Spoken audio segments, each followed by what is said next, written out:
Hello and welcome to IMARA Woman Magazine TV. I'm your host Wendy Brawley and I am so happy that we're back. We're finally back. All the way to my right is Donna Ayers and right here in the middle is Jessica Martinez. And Kelly's not with us today, but she will be back on our next show. Ladies, so much to catch up on, but first, how have you been? Well, I know I'm doing good Oh, because good. I just got off a sugar-free diet, and I think I'm gonna make it a lifestyle. Lost some weight Oh, because I had too many COVID pounds. 14, 15. I think a lot of us had that. I'm doing great. I'm happy to be back. Oh, I'm so glad that we all are back. It's been a long hiatus, but we'll talk a little bit about that a little later on. So let's dive in. First topic, always the topic, COVID. COVID. Do you think that we will ever get beyond COVID? Here we are at the start of year 3 in this pandemic, a global pandemic. Do you think we'll ever get out of it? It's a nightmare. I just can't believe this is, this is our life. This is our reality. It's like watching a horror movie. Yeah, it is. Yeah. My mom died in September. Yeah. So, and she went to the emergency room with a broken ankle and somebody, because she was always home, but she had a broken ankle, and I just couldn't. She needed to get rehabilitation for her leg, and she got it there at the nursing home, and it was devastating. So I did get vaccinated. Oh yeah, Jessica. I did, and my girls got vaccinated too. So, I do feel a little bit more at ease. I don't know if that's the cure, But we have to try. We have to try. Yeah. I think we'll come out of it. It's I I think like it's the shocking optimism. to a lot of us that we are still in it. Personally, I have had COVID twice. I had it last Christmas. I had Omicron. Shouldn't have been partying on New Year's. Oh but my it was, gosh. it's just like having a cold. Yeah, once you're vaccinated, It's really. so it wasn't really bad. It came on very fast, and the symptoms started, and then they were gone very fast. Yeah. And so, who knows? When the first vaccines came out, I had a pharmacist friend that said that it will probably be like a flu shot, where you would have to get like a COVID shot every year. Every year. Yeah, I imagine it's going to take that for us to really live with it, because apparently we're going to have to learn to live with COVID. Well, I already got this vaccine. I'm not getting no more. I don't care. I'm done with it. I don't believe half of the stuff. I don't know. But we gotta still work on you, sister. Well, what about masks? You want to talk a little bit about masks? Oh yeah. Well, there's so many arguments. People getting thrown off the plane about wearing a mask. Do you think wearing a mask should be mandated? I struggle with this because I do think that there is a sense of personal responsibility, especially if you are not vaccinated, to wear a mask. And I certainly still have a mask on anytime I go into a public place, and I try to be cognizant of that. I see both sides of the issue. Well, I do think, in fact, I strongly believe that a mask might be one of the things that really help us long term, particularly if we're serious about living in this new COVID era that we're in, rather than dying in it. The reality of it is people refuse to wear a mask for, I think, political reasons, and it's a health issue. And we've got to look at it like a public health issue, especially when you're talking about in places like always close contact, like schools. Those children need to be in school, and the safest way for them to be in school right now during high spread seasons is with a mask. So I do support mandatory mask wearing under certain circumstances when the virus is really high. I agree with that. Yeah. But it's funny, you touched on masks and vaccines and the political environment, and COVID has become a little bit of a political football, like a dividing issue. Yeah, and that's crazy. I'll leave it at that. I know you can. we could get into a whole nother Yeah, section yeah, called yeah. herd Another immunity, show. Yeah. but I guess we don't have time for No, that we today. don't. Do a We whole don't. show on this. But moving on, so when South Carolinians go to the polls later this year, we are going to have some new districts from school board all the way up to Congress. But it has not been without controversy, so we'll try to sort that all out when we come back. Stay with us. Oh, those boys are much too much. Those boys are much too much. We got the spirit. We're hot. We can't be stopped. We got the spirit. We're hot. We can't be stopped. We're going to beat them and bust them. The smallest moments can have the biggest impact on a child's life. Let's get a little bit rowdy. R-O-W-D-Y. Take time to be a dad today. Call or visit fatherhood.gov to learn more. Welcome back. I am delighted to have my good friend and work colleague with me today, Representative John King from my home area of York County. Yes, ma'am. Represents the York County area in the South Carolina House. Representative King, thank you so much for being with us today. Thank you for having me here. I'm honored to be invited. Oh, well, sure. You know you would be. Listen, I wanted to bring someone that could talk for real to our audience about some of the issues that we're dealing with this legislative session. Hot topic is redistricting. And a lot of folks really don't understand the connection between reapportionment or redistricting and the census. So can we start there? Can you just talk about how the census impacts redistricting? First of all, when you get those notices, you need to answer them, you need to respond to them, because it impacts the districts that we are concerned about and that we talk about, because it determines how we are represented on the state level, as well as federal, as well as municipal and county, school boards. So it affects all the elected officials if you're running district-wise. So if it's someone that runs statewide, it doesn't affect them. Or so that's like your U.S. senators or your governor.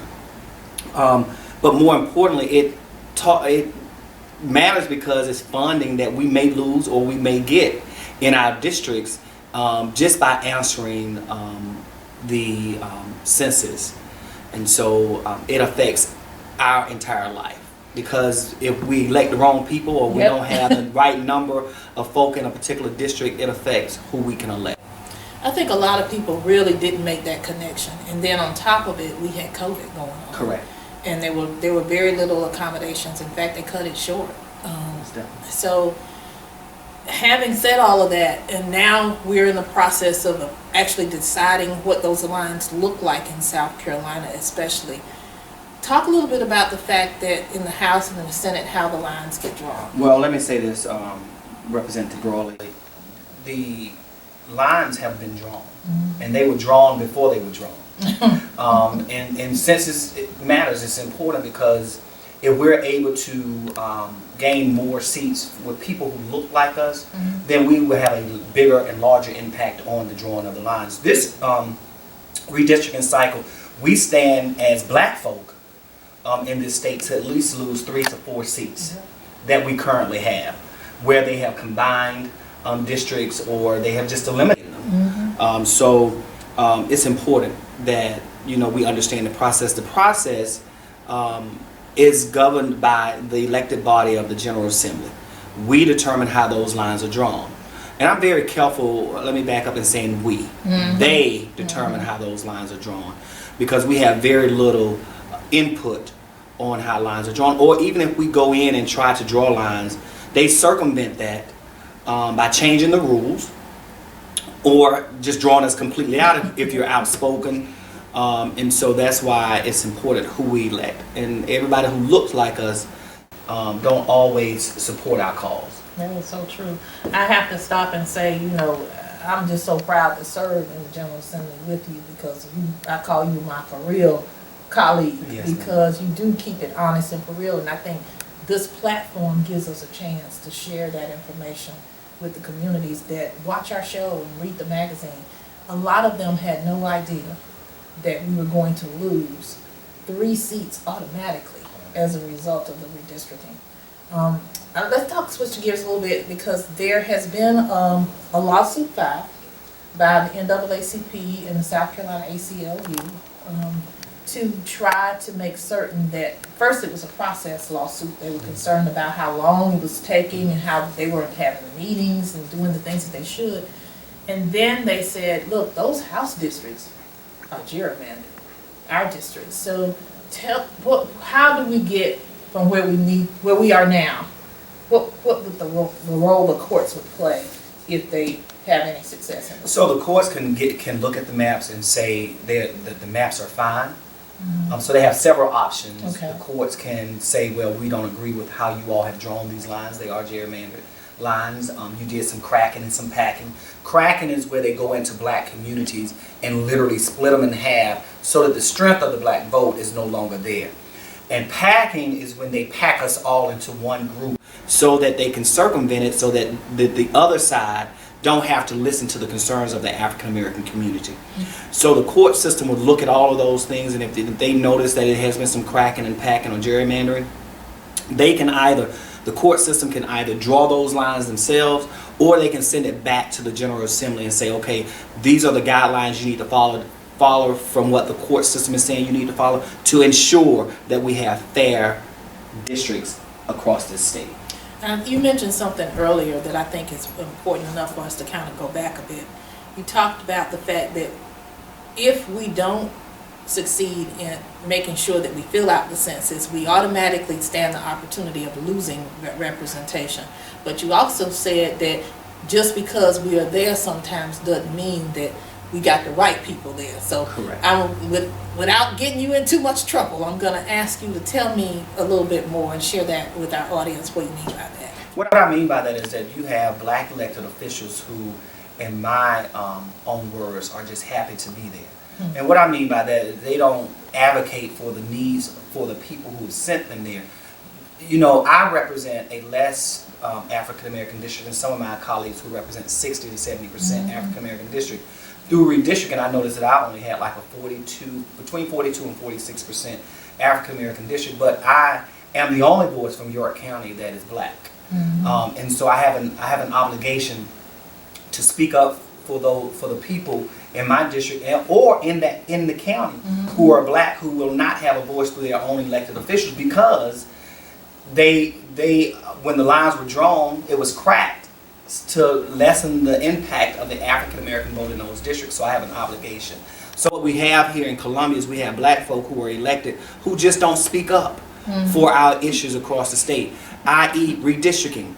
We have, while my district increased to 50-some%, 51, 52%, I still spoke up for those whose districts were either eliminated or districts that were combined, because more importantly, we are losing voices. We're losing voices for people of color in this state. And I think we are, we're no longer moving forward, we're moving backwards. And people don't understand that these lines are drawn, and it just doesn't hurt us for 10 years, it hurt us for generations.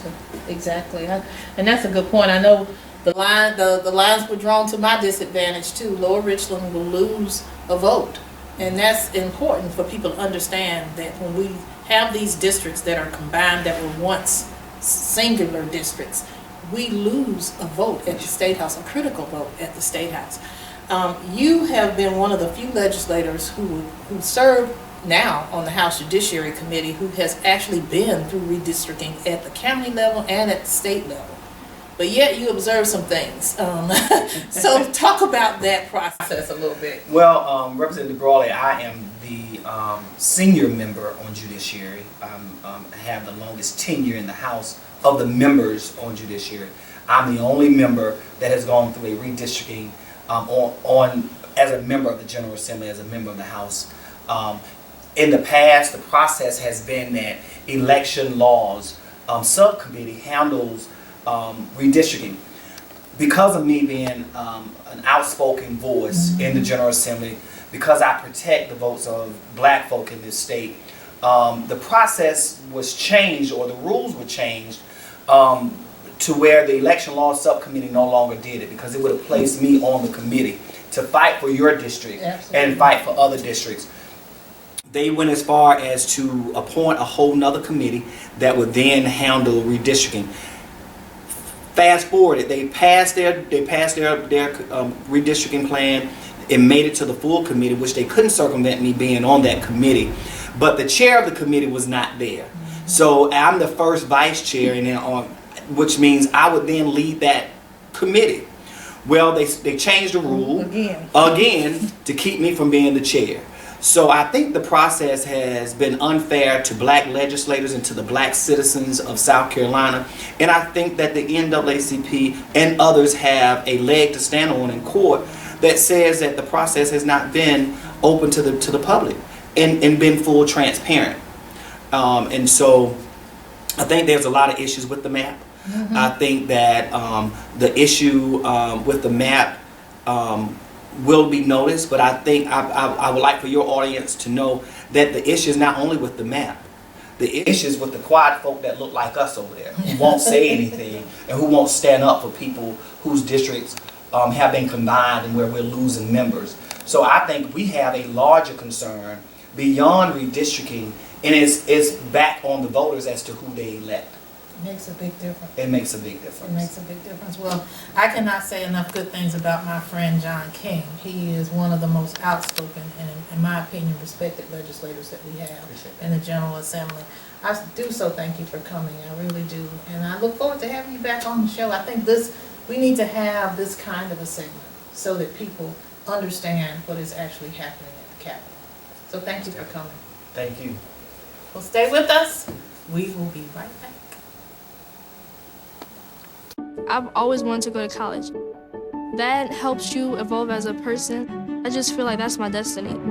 My name is Queen, and I am your dividend.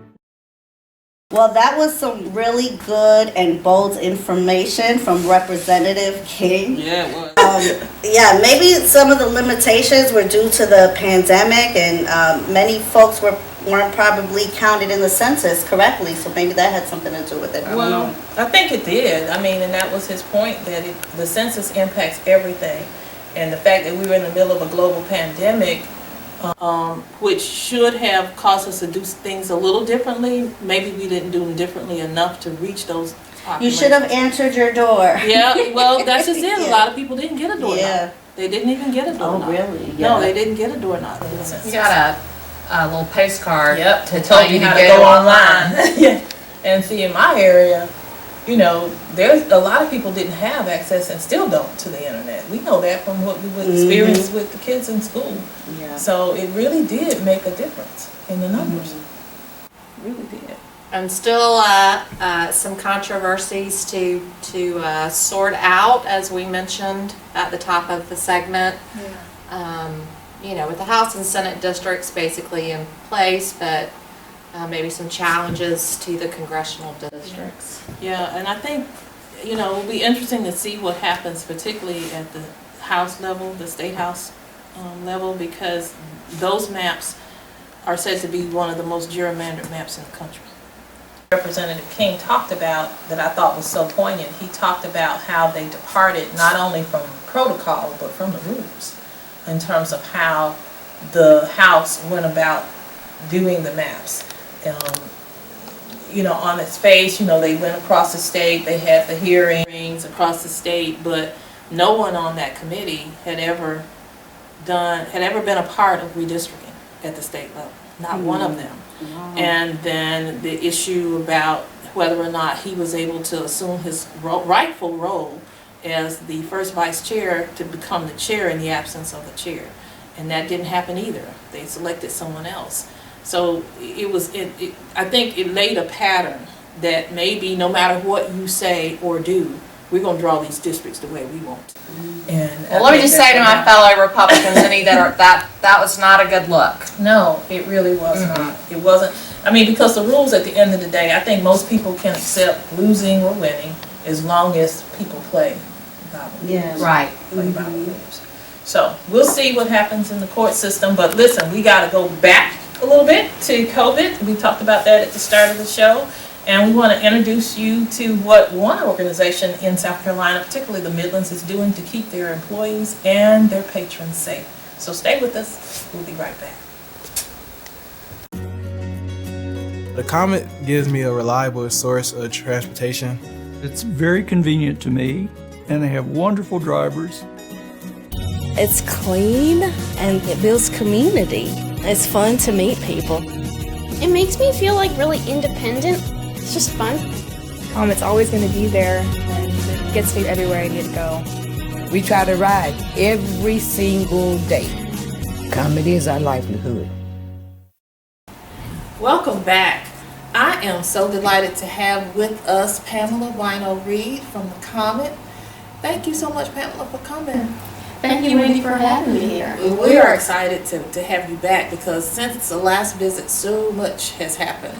Unfortunately, we are still in COVID crisis, and I think that's where we'll start. You all have done some things, a lot of things actually, to change your operation as a result of COVID. Can you talk about some of the significant changes you've made? Yes, Wendy, and as you know, there's a federal mandate that on all public transportation masks are to be worn. And we have larger signage on all of our buses so that our passengers understand that prior to boarding. And we've had very good compliance with that.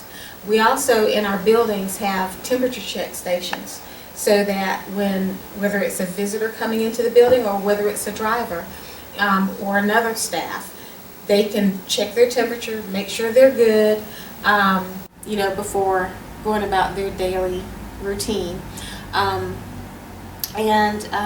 We also have several things kind of in place. We have instituted to where our employees as well as the general public can get either tested anytime they need to, Monday through Thursday, from 9:30 until 5 down at Comet Central. That's amazing. Yeah. I mean, so you can have an employee and someone that's just riding the Comet get tested? Anybody can just walk up, no appointment needed. That is through a partnership with Health Force LLC, and it's been very, very successful. Oh, I can imagine. Oh, I didn't know that. That's really good for the public to know that because, we've been hearing a lot now about people having to wait so long to get a test and then to get their results. So they're doing it, you all are doing it right there at the Comet. That's a huge service to the public. We're here to serve the community. Well, I know that you've had some successes, but that Don't Miss Your Shot program. Talk about that. I've seen that a lot. I know you advertise it in the publication. Tell us a little bit about that. So Don't Miss Your Shot came about from our board of directors and our interim CEO, Derek Huggins. And we pulled together this campaign really in about 2.5 weeks, back in February of 2021. And what it is... Almost a year now. It's a year now, yeah. It was our effort to make sure that we did our part to combat the COVID-19 pandemic. And we were offering free rides for people who were going to get their vaccine and free testing. So that's been going on, like you said, since February 2021. And we partnered with community hospitals, community businesses, to get the word out and to take people to the different vaccine sites. And that was prior to us working with Health Force LLC to actually be able to do the vaccines. So there are multiple ways for people to be able to receive their vaccine and to receive testing, and the Comet is part of that. So if somebody tells us they're going to get their vaccine, they can ride free on our fixed route. They can make an appointment with our DART, which is our paratransit. Up until December 31st of last year, we had partnerships with Uber and Lyft, where we would pay up to $15 off of their ride if they were going to get a vaccine. And that helped out a lot in more rural areas where our service might be a little spotty. It's interesting because it sounds like what you all have created for people, not just your employees, but for customers as well, riders, is almost like a one-stop shop. You can get them there, they can get tested, and they can ultimately get what they need to ultimately get the vaccine. Our whole reason for being is to provide access. Transportation is a connector that provides access so that people can get where they need to go to get what they need.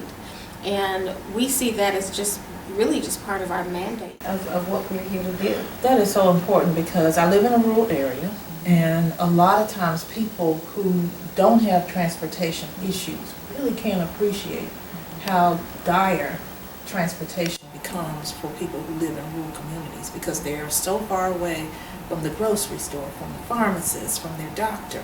So providing those services, particularly where they can call and get help, is so important. Absolutely. So important.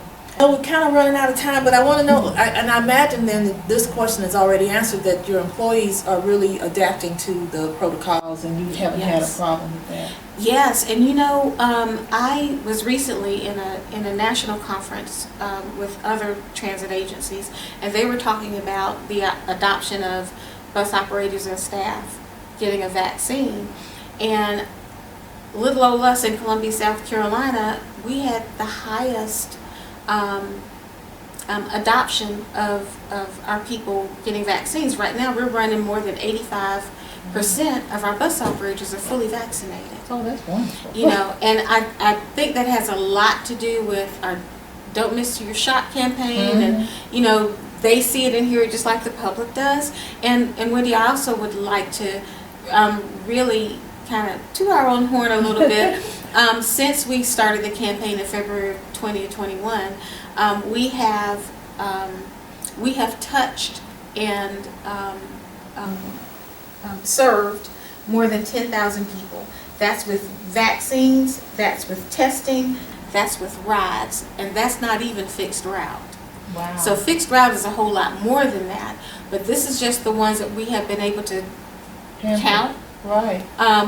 That use paratransit, that use our rideshare programs that came to Comet Central. So we're well over 10,000 people served. That is a wonderful service to the community, not only to the riders and to your employees, but to help stop the spread. We all have to take responsibility and do things. So we didn't even get to talk about soda caps, so that must mean you're coming back. I'll be back. I will Thank be back. you so very much, Pamela, for all that you do and for all the comment, the work that they're doing to keep us all safe. Thank you, and thank you for your support, and thank your audience for their support as well. Thank you. Well, stay with us. We'll be right back. I've always wanted to go to college. That helps you evolve as a person. I just feel like that's my destiny. My name is Queen, and I am your dividend. That completes our show today. We hope that you enjoyed it as much as we enjoyed bringing it to you.